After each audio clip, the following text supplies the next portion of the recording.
Hey y'all, so this is the recap for Impact ATL episode 3, season 2. Let's get into it. So the episode starts off where we left off in episode 2, where Herb and Ari are having a conversation. So she's basically telling him in this conversation that he's been dropping the ball lately. She mentions him leaving early from Yosan's birthday party because he booked something that day. And also what ticked her off for real was that he did not come to his graduation because he overslept. So she's just like, I've seen you be a great dad, and you just need to do better, basically. Professional, she says she doesn't think he purposely missed the graduation. She just needs him to understand where she's coming from. And then she does apologize to him for coming off too rough. And he says, it's all cool, it's all love, I still love you, and I understand where you're coming from. I'ma do better. Now, what I loved about this scene was, in the middle of their conversation, there's a clip where Yosan is looking out the window, and Bird calls him over, and just to distract him from like watching his parents argue outside. I thought that was really sweet. Also, something I thought was so funny was after they had the conversation outside, they're walking inside the house, and her bumps into Ari, and she just looks so irritated, and it was so funny to me. But in her confessional, she says it's all over, it's all done, they're moving forward, and she's like, oh, that's that baby mama, baby daddy stuff. That's so ghetto. Next, we see Des and her mom, Yolanda. We also see her friend or assistant, Tay. I want to know why Tay is everywhere. Tay is everywhere Des is. Who is Tay? Is she just an assistant, or she is the boo? I don't know. But, okay, so Des opens up about the passing of her brother and how her relationship with her mom isn't the best, and they're gonna work on it. She lost her brother to sickle cell. She also speaks about how her relationship with her other brothers, they're not close, they don't really speak much, and she wants to work on that. She says when her brother died, her mom turned into someone she didn't know, and her mom had felt like nobody was there for her when her son passed away. And in her confessional, Des expresses that she doesn't really know how to feel about her mom maybe moving to Atlanta, but she does want to rebuild their bond, so maybe it'll be a good thing. Next, we see Karlae furniture shopping with her aunt and her road manager.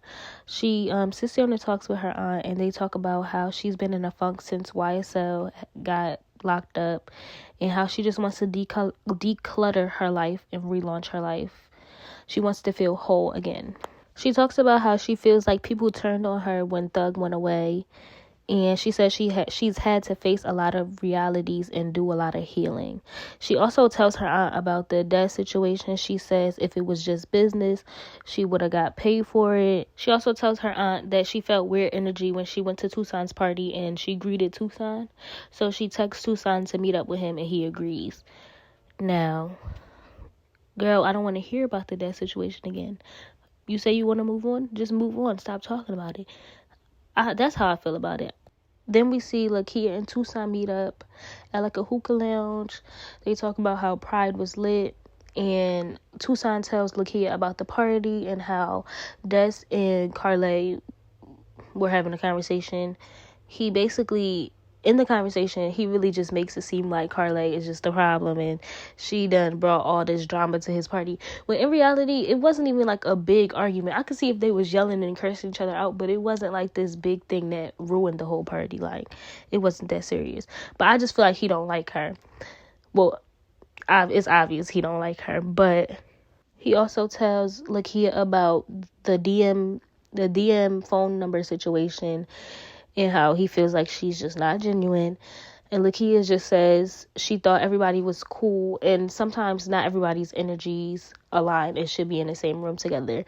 And she said they need to get back cool, or everybody need to be cool like lamb chops and lemon drops. In the next scene, we see Ari and her sister Kiana go into her mom's house because her mom's house was broken into. Now, this is the third time in 4 years that the house has been broken into. And her mom says that they came by Thursday and she seen them on a Ring camera. So on Friday, she took all the valuables out. Then they came back Saturday with 2 duffel bags, and they left with 2 empty duffel bags because they couldn't find anything. Ari says her mom, how is this going to work? And her mom says, I don't know. And then her mom started crying. I was like, oh, so sad. And Ari says she feels like it's all her fault because the stuff they want is from her. They want something from her. You know, she's famous. She got all the jewelry, the money. You know, they want something from her. So she starts crying. Her mom's like, this is your life. Don't let no one deter you from doing what you want to do. They've been robbing all over Atlanta.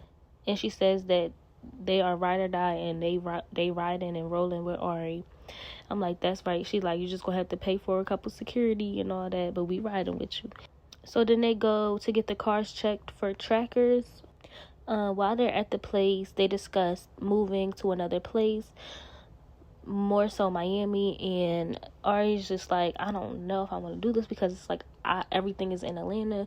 Her warehouse is in Atlanta. Her friends' family is in Atlanta, but she's like, she don't know what to do. She's conflicted on whether she needs to move or not. But in the end, they did not find any trackers in the car. So then they're like, then what is it? Like, how did they find out where my mom lived? But also on live recently, like 2 days ago, Ari did say that they found out who was robbing them or who was breaking in. So that's good because that is scary. And also about the moving thing, Ari, you can get on a quick flight from Miami to Atlanta, check on your businesses, do what you gotta do, and go right back to Miami. Then we see Des. Now she has free time, so she's taking an acting class with her friends for upcoming auditions that she has. In her confessional, she acknowledges that she has a hard time showing her emotions, and she says that she sees the comments that fans make about it. Now, this is where it got weird.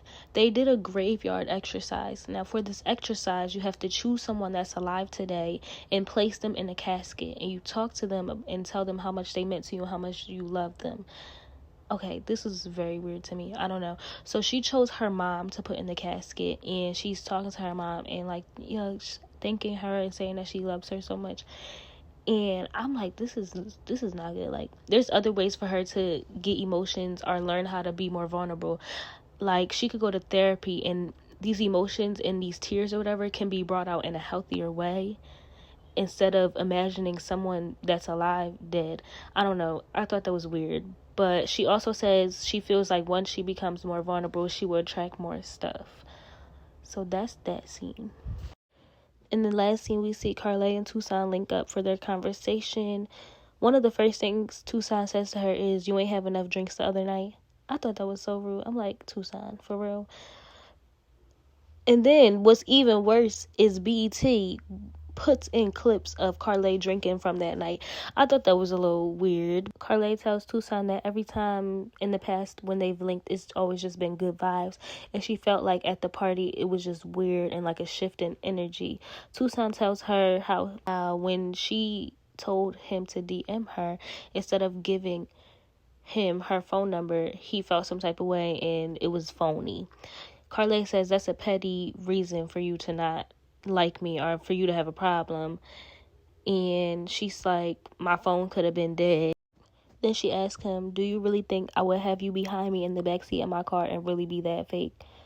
In her confessional, she says she thinks he's reaching for a reason to not like her, and it's not a valid reason to not like her, and she wishes that he would have spoke up sooner about this.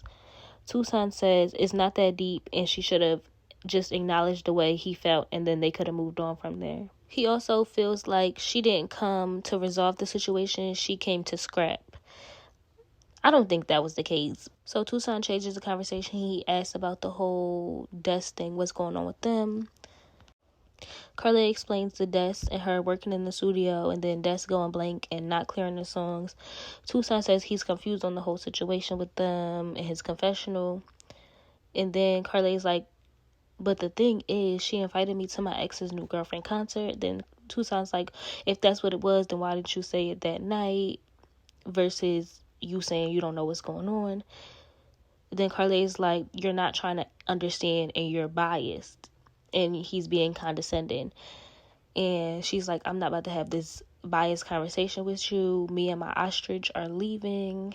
And then she leaves. And in her confessional, she says she doesn't care to sit and let somebody tell her how she should have handled herself in a conversation she was having with another person. And Tuson's like, I hope she took her check. I don't think the DM phone number situation is that deep. I think Tuson feels some type of way about Karlae because of the way Tay feels about Karlae. I don't think Tuson really cares about this whole, oh, she told me to DM her, and she didn't give me the phone number. Because if you really cared, I feel like Tuson's the type of person to actually say that to her face, and in that moment. I don't think it's that deep. I think he feels some type of way because of Tay. And that, if that's the case, that's okay. Like, just say that, or just be like, you know what, I'm cool off her. Like, you know, I don't know. I just feel like the way every time I see Karlae, it's some drama. We get a little bit, like little bits and pieces of her life, but other than that, it's just her talking about drama that she has with other people, and I hate that for her. And she also says something about the editing on Twitter and how she wished they would have put like the whole conversations of stuff in it. So there's that. But also, Tay was nowhere in this whole episode. Nowhere at all. Nowhere to be found. We did not hear from Tay. We didn't see him in a phone call. Nothing. He was not there. I thought that was weird. Like, we don't even get little clips. But in the preview, we do see Tay having a conversation with Dream about how he has to do a promo shoot and Karlae is going to be there. And we also see Tuson and Karlae arguing again about this DM phone number situation. And then we also see Ari and Miami looking at new places. So I guess next episode will be cute. I'm going to give this episode I'm going to give it like an 8.5. I'm glad we got to see Des open up more because I didn't know about her brother and how he passed away and all that. So that was cute. And I've never seen her mom. They look alike to me. And I hope their relationship gets better and they actually work on it, not just for the cameras. So y'all let me know what y'all thought about episode 3.